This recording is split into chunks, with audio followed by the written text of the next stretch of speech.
Along the Illinois Path by Savio Gregg. They hadn't argued this much in 7 years. George and Linda's marriage was deteriorating at an alarming pace.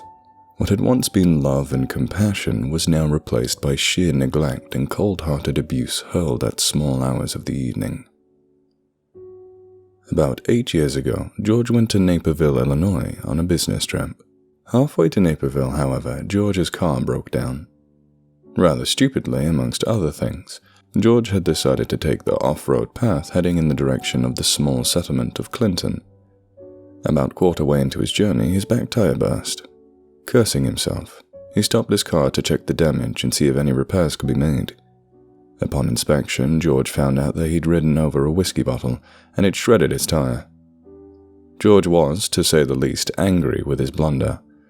He popped open the back of the car to ascertain if he had a spare wheel to add in place of the broken one. Lo and behold, no tire. "Ah, hell!" George exclaimed. The previous week, he had removed the tire and made it into a tire swing for his son, Devon. Gathering his directions, he decided he'd have to either wait in the boiling sun until someone drove past, or start walking to Clinton, which was still about 4 miles away. Better still, he could walk back to Oriana, which he'd only passed 25 minutes ago. Either way, he'd be missing the business trip, so he called ahead and told them that he would not be able to make it.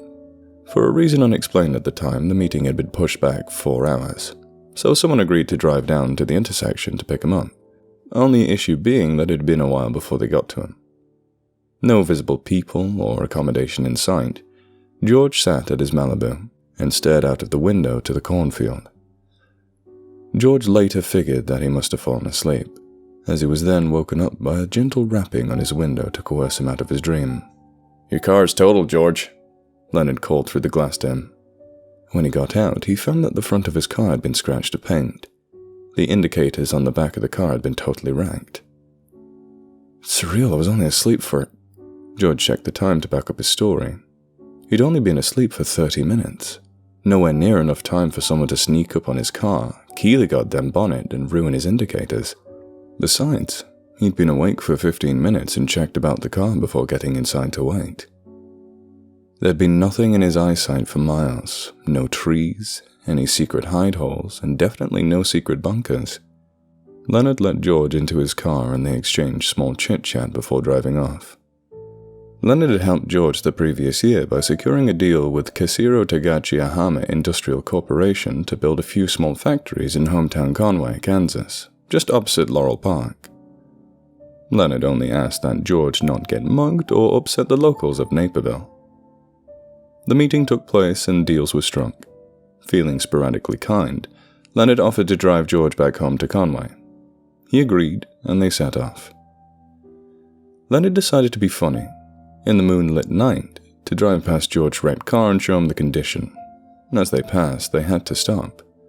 When looking at the car, they were fairly surprised that someone, or something, had cannibalized his Malibu. The doors had been sheared off, the windshield had been removed, and his remaining tires were either scavenged or slashed. Well, I'll be damned," Leonard exclaimed. The hair on both the men's necks stood on end, as they could hear charging feet, and an exasperated and tired scream filled the nearby air. A young woman of Asian descent jumped out of the cornfield next to them, just as surprised to see them as they were to see her. She hurriedly told them that her name was Mimi, and she'd stopped off to investigate George's car as she saw a figure standing next to it, rummaging through the back of the car. When she stopped, 2 men approached her from the cornfield. These men were wearing, as she described, scarecrow suits, with extra hay coming out of the sleeves. She said she was chased down the road by them and then they disappeared.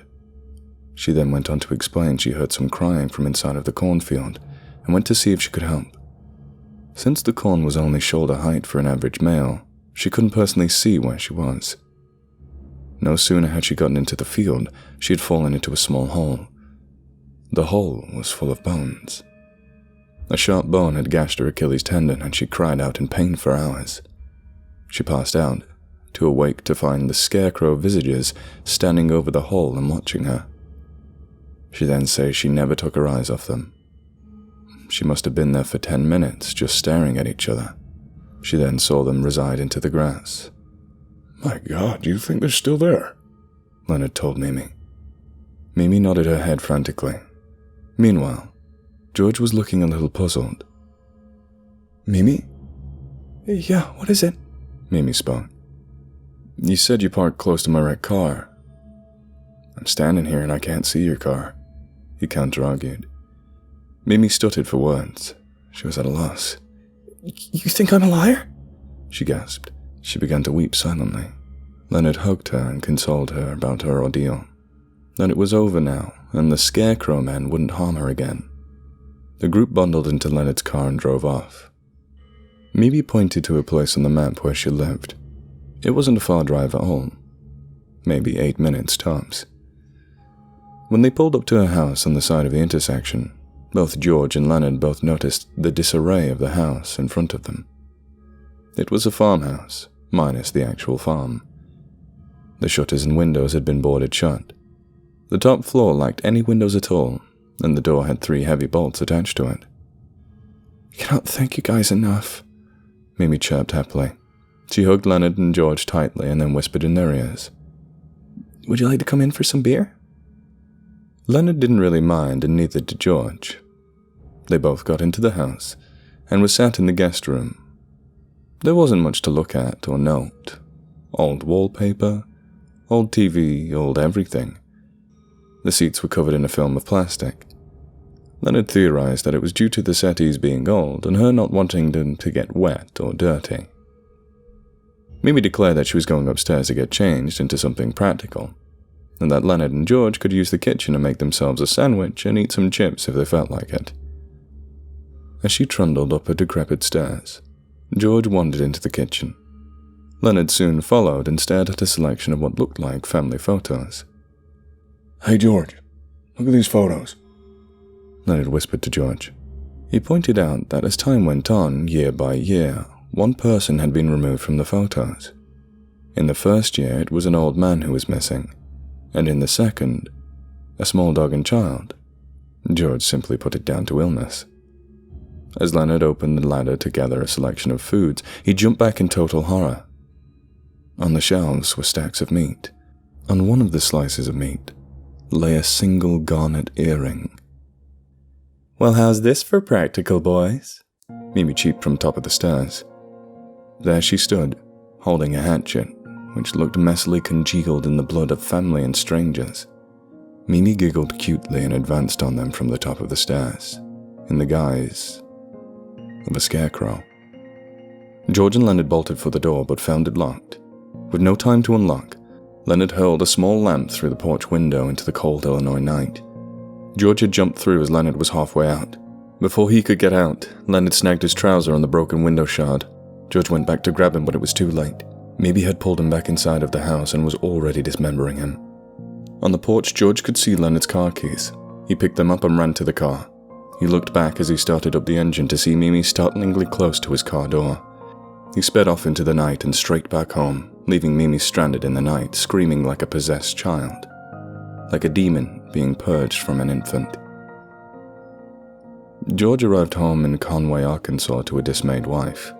She could see that he'd been up all night and was shocked. He backed the car into the garage and went to bed without noticing the bloody handprints on the bumper, which were on a gradual slope down. He never spoke of those fateful events in Illinois to anyone for 7 years, until he became addicted to alcohol to forget all of his nightmares. In a drunken rage, he confronted his wife and told her the whole story, after beating the shit out of her. She never forgave him afterwards, but not for telling her, but for leaving his friend at the mercy of a psychopath. George's son Devon never found out about his father's cowardice, and set off to become a salesman for Kishiru Tagachi Ahama Industrial Corporation Limited. One meeting was left before Devon could go on holiday with his fiancée, Diane, and their new baby. This was the final job, and he could retire to California and live a happy life. All of this was interrupted by Devon's car battery going dead. He got out, in the hot Illinois sun, and checked the extent of the damage. When he shut the hood and stared into the field, He could have sworn he heard footsteps behind him, next to the rusted car and the cornfield.